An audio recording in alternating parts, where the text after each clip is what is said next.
भागलपुर को उत्तर बिहार से जोड़ने वाला विक्रमशिला पुल जो है वो टूट के धराशायी हो गया, बह गया। और इसी के साथ टूट के धराशायी हो गया और बह गया बिहार वासियों का भरोसा, जिन्होंने एनडीए पे भरोसा किया था। क्योंकि स्थिति अब सबके सामने स्पष्ट है, ये पुल टूटा और इसके पीछे कई सारे सवाल भी छूटे। सवाल पहला ये कि आखिरकार सरकार इतनी गैर जिम्मेदाराना हरकत कैसे कर सकती है कि बार बार जब अलर्ट मिल चुका था कि पुल जो है वो खराब है, उसके बाद भी सरकार ने इसका देखरेख क्यों नहीं किया।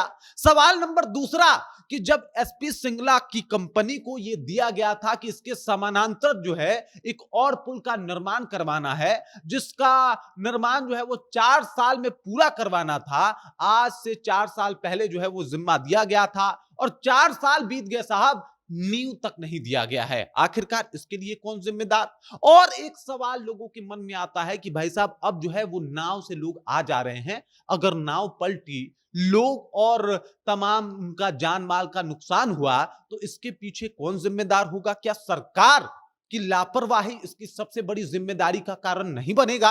कई सारे सवाल जो है वो सामने आए हैं। एक पुल टूटा, लोगों का भरोसा भी टूट गया इस सरकार से कि नीतीश कुमार जी आप उस एसपी सिंगला को ये मौका देते हैं जिन्होंने मतलब इस पुल का भी जिम्मा वही उठाए थे कि भाई साहब इसका देखरेख वही करेंगे। देख लीजिए उन्होंने कैसा देखरेख किया है। वापस से उनको ही पुल बनाना है जो 4 साल में जिसका न्यू जो है वो भी नहीं दिया गया है। और ये सारी बातें बता रही है कि भाई साहब सरकार कुछ तो अजीबो गरीब कर रही है। इन बड़ी कंपनियों के साथ आखिरकार सरकार का रिश्ता क्या है और ये रिश्ता क्या कहलाता है, इन तमाम मुद्दों के ऊपर विस्तार पूर्वक जो है वो हम चर्चा करेंगे, बातचीत करेंगे। क्योंकि महज एक पुल टूटना इसे मत समझिएगा, इसे करोड़ों का नुकसान समझिएगा।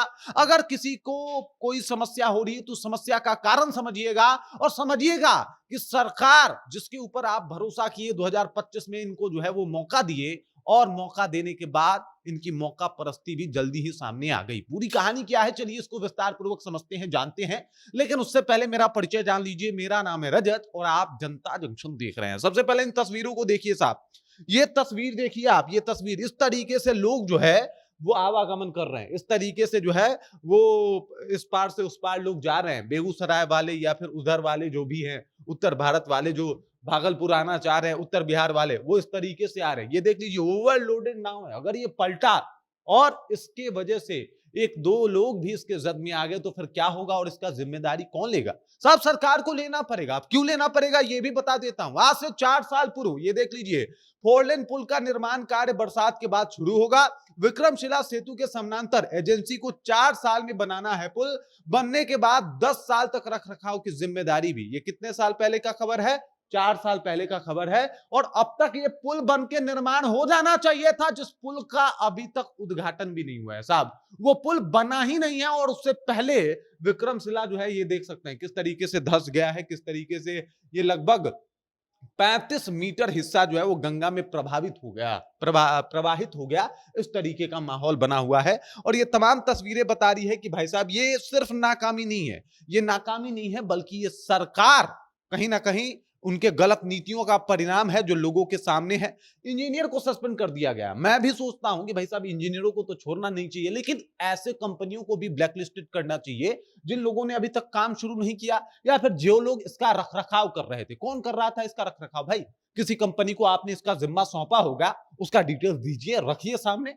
कौन कंपनी इसका रखरखाव कर रहा था कि भाई साहब उसने अभी तक ये डिटेल्स नहीं दिया। और अगर वो कंपनी रखरखाव कर रहा था तो क्या उसको मालूम नहीं था कि विक्रमशिला पुल के साथ क्या हो रहा है या फिर वो किन स्थितियों से गुजर रहा है। और अगर मालूम नहीं था तो ऐसे कंपनियों को ब्लैकलिस्टेड करने की आवश्यकता है। लेकिन जाने सरकार की क्या मजबूरी है कि ऐसे कंपनी को ये लोग छोड़ ही नहीं पाते। और उसी का परिणाम है कि आए दिन कोई ना कोई पुल जो है यहां पे गिर जाता है, धंस जाता है, टूट जाता है और उसी का परिणाम जो है वो लोगों के सामने। तेजस्वी यादव ने भी बकायदा पोस्ट किया है कि और अब भ्रष्ट एनडीए सरकार के सौजन्य से भागलपुर में विक्रमशिला पुल ने गंगा नदी में समाधि ले ली। भ्रष्टाचार का इससे भी बड़ा कोई प्रत्यक्ष प्रमाण चाहिए। विगत ही महीने हम लोगों ने सरकार को आगाह किया था कि यह पुल गिर सकता है, लेकिन आदतन सरकार ने अपने भ्रष्ट व्यवस्था का बचाव करते हुए पल्ला झाड़ लिया। जिस वक्त पुल गिरा अनेक वाहन पुल पे थे, लेकिन ईश्वर का आशीर्वाद रहा कि गिरने वाले स्लैब पर नहीं थे, इसलिए जान माल का नुकसान नहीं हुआ। विगत 2 साल में बिहार में 100 से अधिक पुल पुलिया गिरे हैं, तभी तो बिहार भ्रष्टाचार पे शीर्ष पे है। 100 से अधिक पुल। भाई साहब, शर्म आनी चाहिए ये सरकार को, जिस तरीके से पुलों का रवैया यहां पे बना हुआ है। अब देख लीजिए, 4 साल पहले का भी एक खबर बता देता हूं। ये जो मैंने आपको 4 साल पहले का खबर बताया, क्या है सुन लीजिए। गंगा नदी पर भागलपुर में वर्तमान विक्रमशिला पुल के समानांतर 4 लेन नया सेतु एसपी सिंगला एजेंसी बनाएगी। केंद्र ने 995 करोड़ की लागत से अगले 4 साल में बनाने की जिम्मेदारी एजेंसी को सौंप दी है। बन जाने के बाद 10 साल तक एजेंसी सेतु का रखरखाव भी संभालेगी। शनिवार को टेंडर खुला, जिसमें एसपी सिंगला को काम आवंटित हुआ। विक्रमशिला पुल के समानांतर यह नया 4 लेन पुल वर्तमान पुल के 50 मीटर पूरब की तरफ बनेगा। कहां है वो पुल? वो पुल कहां है जिस पुल को बनाने की जिम्मेदारी एसपी सिंगला एंड कंपनी ने लिया था?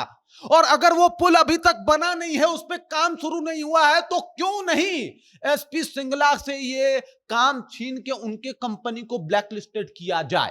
आखिरकार क्यों निर्माण कार्य जो है वो बाधित रहा और अभी तक पूरा नहीं हो पाया? ये सवाल तो पूछा जाएगा ना। एसपी सिंगला, कई ऐसे पुल टूटे जिनमें उनका नाम आया, उसके बाद भी सरकार आखिरकार उनको क्यों हर बार जो है वो पुल का जिम्मा सौंप देती है? इसके पीछे का कारण क्या है? क्योंकि कारण जानना बहुत ज्यादा जरूरी है। ये पुल का निर्माण, ये पुल का रखरखाव का जिम्मा भी कुछ लोग कह रहे हैं कि भाई साहब एसपी सिंगला कंपनी के ऊपर ही था। तो डिटेल्स दीजिए। और अगर एसपी सिंगला कंपनी के द्वारा ही इस पुल का रखरखाव का जिम्मा उन्होंने लिया था, तो फिर तो उनको पता होगा ना कि पुल पे क्या स्थिति है, क्या कुछ चल रहा है। और अगर उनको नहीं पता है तो भी वो किस काम की कंपनी है, उनसे काम ही क्यों करवाना? और अगर पता है तो ऐसे कंपनी को क्यों ब्लैकलिस्टेड नहीं करना चाहिए? इसका जवाब दिया जाए।